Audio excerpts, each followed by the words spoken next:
իշխանության ներկայացուցիչներից ոչ ֆինանսական կառույցներից, ոչ էներգետիկայի, ոչ ֆինանսների, էներգետիկայի և էկոնոմիկայից ոչ մեկը չկար։ Եվ իրենք գիտեին 100%-ով, որ Ռոբերտ Նազարյանի հանձնաժողովը քննելով մեզ քվեարկելու են, եւ բոլորը հայացքները ներքև սիրուն քվեարկեցին։ Առանց արգումենտների։ Սա փաստել, որ իսկապես որոշումը քաղաքական է։ Այս անգամ մեր արգումենտները եւ քաղաքական են եւ ֆինանսական։ Ես հանդիպումից հետո կարող եմ յուրաքանչյուր լրագրողի ներկայացնել բոլոր այն փաստարկները, որ Միքայելը ասեց, թվերով եւ բոլոր հիմնարկների համար, Որոտանի, ջեյքի, օպերատորի, հեցի, վեցի, բոլորի համար ամբողջ թվերը կազմել մոտ, ես կարող եմ ներկայացնել եւ այստեղ շատ ակնհայտ են, շատ երևացող են հետեւյալ գործոնները։ Շահույթը մեծ է բոլոր տեղերում, անթույլատրելի մեծ է, մենք կարծում ենք, որ շահույթ անգամ 3-4% կրճատելու դեպքում այդ խնդիրը կարող է լուծվել, այդ ճեղքվածքը փակել, մաշվածությունը բավականին մեծ է, շատ մեծ թվեր է կազմում բոլոր կառույցներում, այստեղ էլ կա գործանելու տեղ, վարկերը շատ լուրջ, շատ մեծ ծավալ են գրավում վարկերը,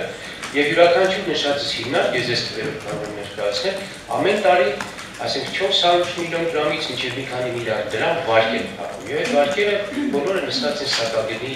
վրա։ Այսինքն Հայաստանի բնակչությունը, Հայաստանի քաղաքացիները նաև վճարում են այդ վարկերի մարման համար, եւ ինչն է ակնհայտ ու շատ ակնհայտ, այն է, որ այդ վարկերը ակնհայտ բաց արդյունքներ չեն տալիս։ Նրանք պետք է մաշվածությունը քչացնեին, նրանք պետք է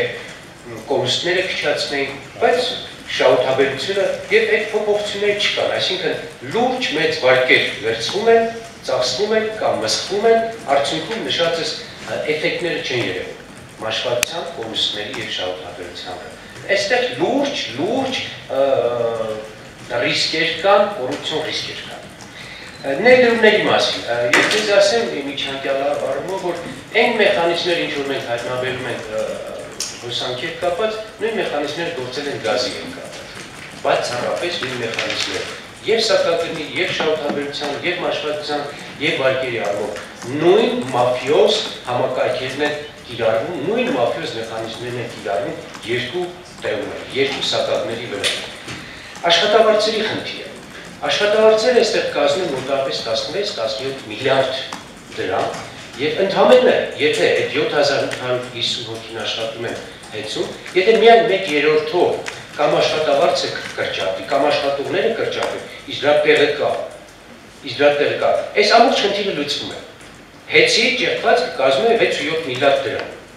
Եթե աշխատավարձը կազմում է ընդհանուր տարեկան ֆոնդը 17 միլիարդ դրամ, 1/3-ը հանում ու 6 դուրս է գալիս։ Այսինքն ներքին ռեսուրսները, ներքին ռեզերվները այնքան շատ են, որ ընդհանրապես խնդիր է պետք քաղաքական խնդիր դնել եւ լուծել։ Մենք այսօր տեսեք ընդհանրապես ասացին 5-6 տարբերակ, որ կարելի է լուծում գտնել եւ ժողովրդի ուսերին չթանկացնել։ Այս երկու ամսվա ընթացքում մենք չկարողացանք ճշտել հեծի Բարսագույն պաշտոնյաների ճշգրիտ աշխատավարձը։ Երեք չպատասխանեցին։ Չեն պատասխանում, որտեղ գիտեն, որ դա աննորմալ աշխատավարձ է, գերփչած աշխատավարձ է, ուռացրած աշխատավարձ է։ Եվ Հայաստանի 37% աղքատության պայմաններում, եթե 40-50 հազար դոլար մարդիկ աշխատավարձ են ստանում, ամաչում են անգամ ասել, դա լինի մասնավոր, չգիտեմ, ցանկացած հիմնարկ։ Եվ Ռոբերտ Նազարյանի հիմնարկի առաքելությունը այն է, որ պետք է համապատասխանեցնի իրենց ախորժակը, իրենց հայտը տասնյակ հազարավոր դոլար աշխատավարձեր ստանալու կամ 13% շահույթ ստանալու համար քաղաքացու հնարավորությունների հետ։ Գյումրիի բնակչության 47%-ը պաշտոնապես աղքատ է։ Ինչպես է Գյումրիի 47% բնակչությունը մուծելու անընդհատ տարին 40% ավելացող հոսանքի գինը կամ գազի գինը։ Այստեղ խնդիրը հանրային հանձնաժողովի ոչ թե թվեր նայելն է, այլ քաղաքականություն կարգավորելը, աշխատավարձի կարգավորելը, աշխատողների քանակի կարգավորելը, շահույթի քանակի կարգավորելը եւ Ռոբերտ Նազարյանի հանձնաժողովի մեղքը այստեղ, որ ինքը սուսիկ-բուսիկ կատարում է իշխանության պատվերը, ոչ թե ինքը անկախ մարմին է, բացարձակ անկախ մարմին չէ։ Եվ մեզ համար, ինձ համար եւ անգամ իմ գործընկերների համար անակնկալ էր Վրաստանից հոսանք առնելու փաստը։ Ես սա ուզում եմ առանձնակի շեշտել, մինչև հիմա Հայաստանում չի եղել գոնե այս դաշտում խորհրդանում մարդ, որը գիտեր, որ մենք ոչ թե հոսանք արտադրում ենք, այլ ներմուծում ենք։ 11 թվականին ներմուծել ենք 155 միլիոն կիլովատ-ժամ,